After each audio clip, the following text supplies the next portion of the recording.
Air lift అని ఒక movie వచ్చిందండి. అది రియల్ లైఫ్ హిస్టరీ అన్నమాట. ఏదన్నా రెండు దేశాల మధ్యలో ఏదైనా గొడవ అయినప్పుడు, మొన్న ఉక్రెయిన్ నుంచి వెళ్ళి పిల్లల్ని తీసుకొచ్చిండ్రు కదా స్టూడెంట్స్ ని.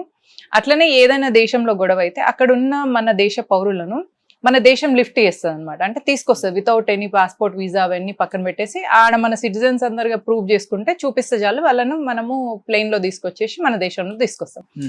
ఇదే పరిస్థితి అమెరికాకును కెనడాకి, అమెరికా గానీ మెక్సికో గానీ ఏదైనా వార్ అయినప్పుడు నేను బ్యాక్ వచ్చేస్తా కదా. అంటే అక్కడ బాగున్నప్పుడు ఆడ ఉంటా, అక్కడ ఏమైనా బాగాలేదు అంటే అక్కడి నుంచి నేను నా దేశం వచ్చేస్తా. అంటే మంచిగా ఉన్నప్పుడు ఇక్కడ ఉండను నేను.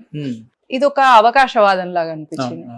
సో ఇవన్నీ మరి నా పర్సనల్ ఒపీనియన్స్. ఇప్పుడు అక్కడ ఉన్న వాళ్ళందరూ ఇట్లా ఆలోచించాలని చెప్పడం నా ఉద్దేశం కాదు.